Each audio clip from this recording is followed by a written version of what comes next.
Dirapikan, baju yang ada di luar silakan dimasukkan. Ya, berarti sudah rapi ya? Sudah. Sebelum kita mulai belajarnya hari ini, coba kita awali dengan doa dan baca Asmaul Husna. Ketua kelas, siapkan terlebih dahulu, langsung dibacakan doa bersama-sama dan bacakan Asmaul Husna. Silakan. Ketua kelas. Siap gerak. Ya. Sebelum belajar marilah berdoa. Berdoa mulai.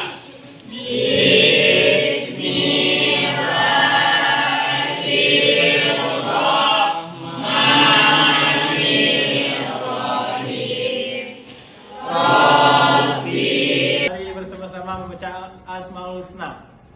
Ya Allah, ya Rahman, ya Rahim, ya Malik, ya Kudus, ya Salam. Sebelumnya Ibu bertanya, ada yang tidak hadir? Hadir semua hari ini? Hadir semua ya? Ada yang tidak hadir enggak? Ada. Siapa yang tidak hadir? Aisyah. Iya. Izin. Ya, Aisyah saja yang tidak hadir. Iya. Sika izin. Ya, 3 orang yang tidak hadir hari ini. Baiklah. Sebelum kita masuk ke materi hari ini, materi baru hari ini, Ibu akan mengulangi materi yang kemarin yang sudah kita bahas dan sudah kita pelajari. Ya, coba Ibu tanya materi yang kemarin, masih ingat tak? Coba Ibu tanya sama Izatul. Kemarin kita sudah membahas tentang penyelenggaraan jenazah. Ya kan? Sudah kita bahas tentang penyelenggaraan jenazah. Ada berapa hal yang wajib kita lakukan terhadap jenazah Izatul? 4 tuh. Ya, coba sebutkan apa saja tuh. Yang pertama apa? Yang pertama memandikan, Ya. yang kedua mengapani, yang ketiga Ya. menyalatkan, yang Ya. keempat menguburkan. Ya, bagus sekali. Kasih aplaus dulu.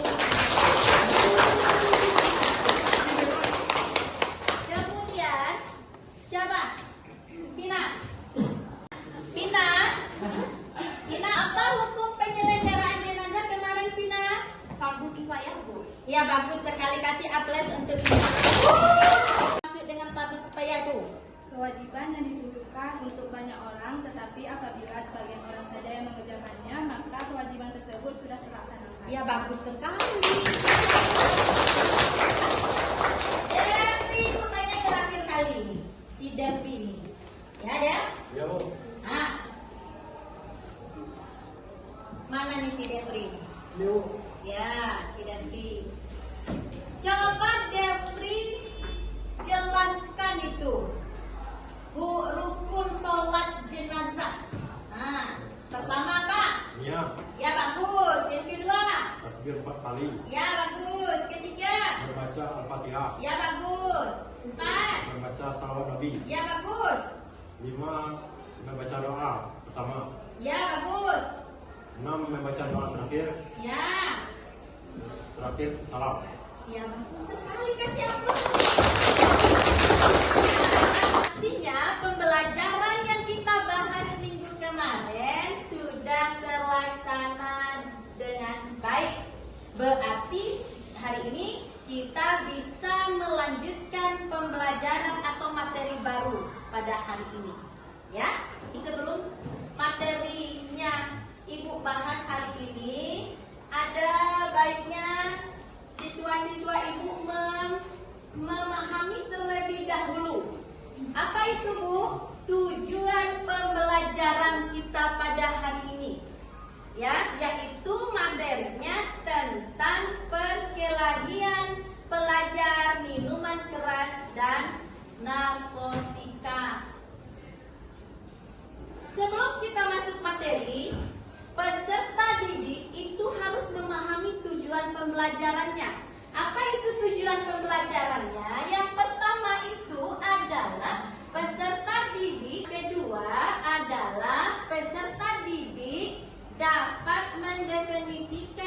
perkelahian dan tawuran pelajar. Kemudian yang ketiga adalah peserta didik dapat mendefinisikan pengertian qomar berdasarkan qiraat surah Quran surah Al-Maidah ayat 90-91 dan sikap terhadap qomar.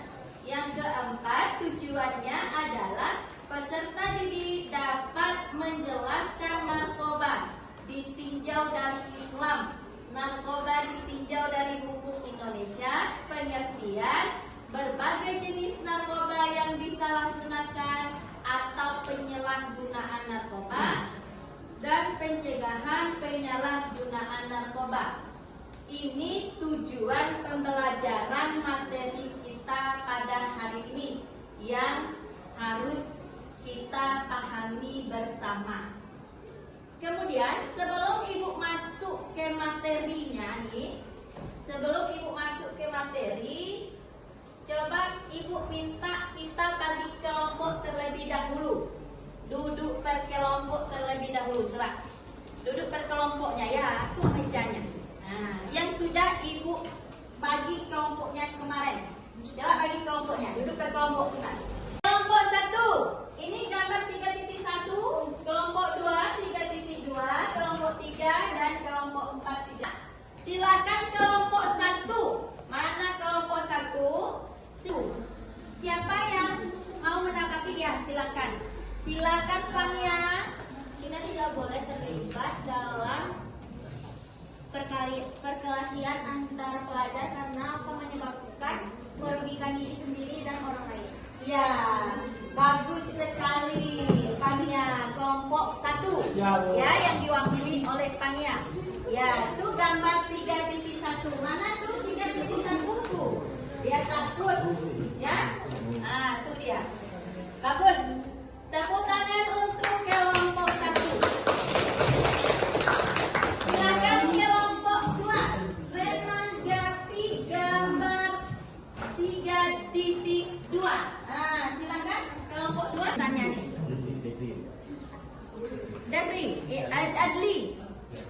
Adli. Ah, ya silakan Adli.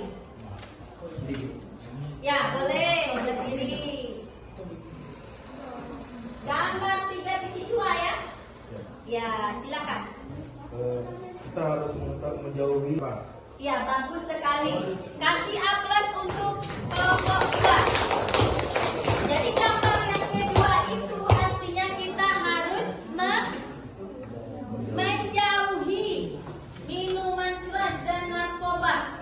Nah, itu ada gambarnya di sana. Kemudian dari kelompok 3 silahkan menanggapi gambar yang 3.3 yang di bawah ini. Coba siapa? Ya, silakan Fania, silakan Fania. Ya, bagus sekali. Ya, kasih aplaus untuk kelompok 3. Kemudian kelompok 4. Jaga lingkungan lebih baik daripada merusak, sebab ada banyak risiko dan perilaku tersebut. Ya, bagus sekali. Kasih aplaus untuk kelompoknya. Kita sudah bisa melanjutkan materi baru. Ya, kenapa ibu kasih gambar ini? Ini adalah materi yang akan kita bahas pada hari ini. Nah, ini dia materinya. Ya. Nah, kemudian sebelum kita membahas materi kita pada hari ini, yaitu tentang menghindari perkelahian minuman keras dan narkoba, maka ibu akan bertanya dulu nih. Ini untuk laki-laki pertanyaannya nih ya. Coba ibu bertanya dulu sama Pindo yang ada di kelompok 4 ya. Pernah enggak melihat secara langsung perkelahian antar pelajar itu terjadi? Nah, teman-teman kamu berkelahi pernah enggak kamu lihat? Enggak pernah. Enggak pernah ya. Ini ibu enggak yakin nih kalau dia enggak lihat, enggak pernah lihat. Atau kamu nih pernah terjun langsung enggak? Enggak pernah. Enggak pernah, alhamdulillah ya. Coba ibu tanya sama Aldi. Aldi, di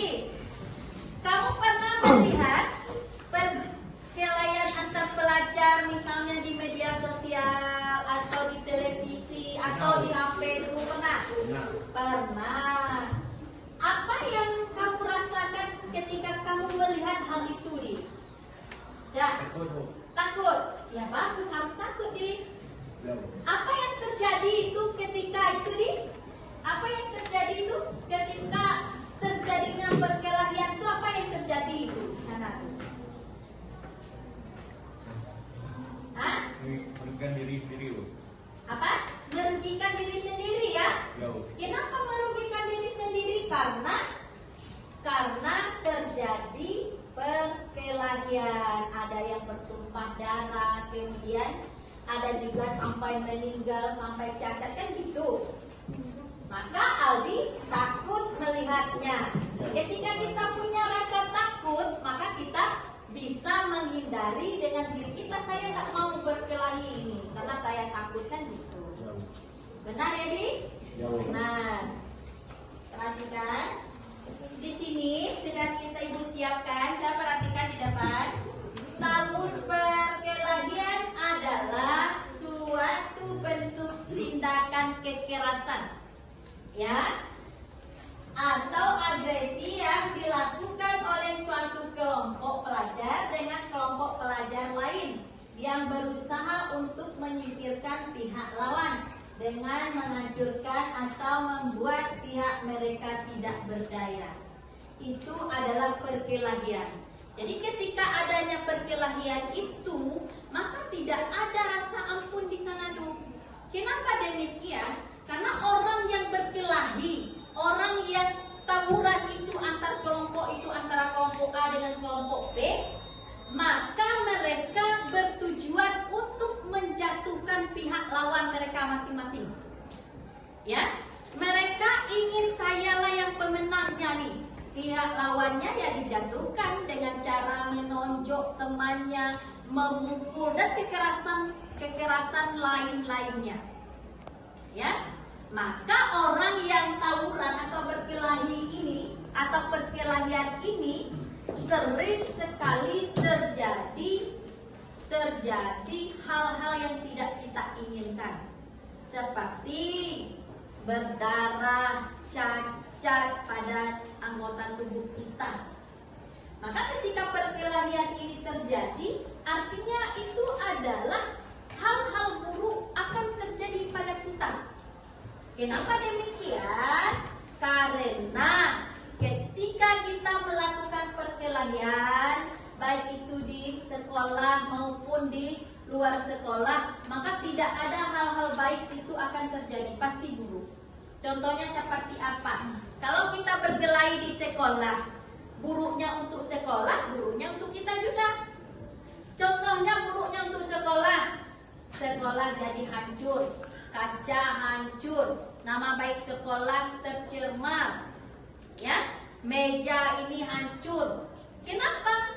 Karena kita berkelahi antar Mia 1, Mia C dan Mia D misalnya, hancur semuanya itu. Kemudian kalau buruknya untuk kita itu tadi, kita jadi cacat, kemudian sampai meninggal, kemudian dikeluarkan dari sekolah. Kan banyak itu yang dikeluarkan dari sekolah, ya. Nah, jadi tidak ada sekolah yang membiarkan siswanya itu berkelahi, baik itu di sekolah maupun di luar sekolah. Paham tuh? Artinya kita harus menghindari dan jangan lakukan perkelahian antara kita di sekolah ini. Bagaimana cara mencegahnya itu? Caranya itu adalah selalulah kita menumbuhkan rasa kasih sayang di antara kita sesama teman, biar tidak terjadi perkelahian. Nah, kemudian tawuran adalah perkelahian yang melibatkan banyak pelajar atau perkelahian yang dilakukan oleh sekelompok orang, yang mana perkelahian tersebut dilakukan oleh orang yang sedang berstatus sebagai pelajar. Itu tawuran namanya. Kalau status kamu itu sebagai pelajar SMA 2 melawan atau tawuran atau berkelahi dengan SMA 4, berarti namanya itu tawuran. Kenapa? Tawuran yang terjadi itu antara SMA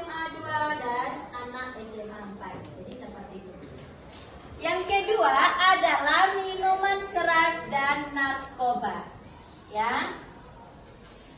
Minuman keras itu adalah jenis minuman dan makanan yang dapat memabukkan dan menghilangkan kesadaran seseorang. Makna lainnya adalah segala apapun yang menimbulkan atau merusak akal sehat. Kemudian narkoba adalah singkatan dari narkotika, psikotropika, dan obat-obatan terlarang, yaitu zat atau obat yang dapat mengubah kondisi mental dan fisik seseorang. Narkoba bisa berasal dari tanaman sintesis atau semi sintesis. Ya, ini adalah minuman keras dan narkoba. Coba Ibu tanya sama Leni. Leni, coba Leni, apa yang dimaksud dengan minuman keras? Nah, Minuman keras adalah jenis minuman dan makanan yang dapat memabukkan dan menghilangkan kesadaran seseorang. ya, bagus, kasih aplaus. Ya. Kemudian Tia, ya. Nah, si Tia mana si Tia nih? Narkoba ya, apa itu? Narkoba ya? Narkoba adalah jenis obat-obatan yang bisa mempengaruhi kesadaran seseorang. Iya, bagus sekali. Kasih aplaus untuk dia. Sama si Sylvia. Sylvia yang ada di kelompok 3 nih. Mana orangnya si Sylvia nih? Ya, di tengah nih. Ya, kamu. Sylvia. Sylvia. Jawab. Sebutkan jenis narkoba yang telah kita bahas tadi. Ada narkotika, Ya, bagus. psikotropika, Ya, bagus. zat adiktif. Ya, bagus sekali. Kasih aplaus untuk. Berarti pembelajaran kita, materi kita hari ini berarti sudah tercapai. Ya, pas Ibu tanya tadi sudah mampu untuk memahami materi yang sudah kita pelajari hari ini semuanya. Ya. Kemudian tugas. Coba kita lihat tugas yang ada di LKS-nya masing-masing, itu juga ada tugas. Kemudian tugas ini, coba lihat tugasnya. Catat soalnya, ada di dalam LKS juga ada tugas di sana. Ya, ada di halaman 29, perhatikan halaman 29, tugas ketiga. Nah, kemudian tugas kelompok kerjakan. Tugas kelompoknya itu adalah bagian tujuan pembelajaran yang ketiga. Di mana tujuan pembelajaran yang ketiga itu adalah mendefinisikan, catat soalnya untuk kelompok, mendefinisikan pengertian Qoman berdasarkan telaah Quran surah Al-Maidah ayat 99:1 dan sikap terhadap Qoman, dan akan dikumpulkan minggu depan. Kemudian setiap kelompok itu harus menjelaskan atau mendefinisikan pengertian Qoman berdasarkan Al-Maidah ayat 99:1. Ya, setiap kelompok kita harus membuat dan menjelaskan di depan kelas minggu depan per kelompok untuk tugas yang minggu depan. Paham? Paham. Akhiri pertemuan kita pada hari ini. Kemudian mudah-mudahan apa yang kita pelajari hari ini kita dapat memahaminya dengan baik, ya. Dan ilmu yang didapatkan pada hari ini mudah-mudahan bermanfaat untuk kita semuanya. Amin. Akhir kata kita ucapkan Alhamdulillahirabbil Wassalamualaikum warahmatullahi wabarakatuh. Waalaikumsalam.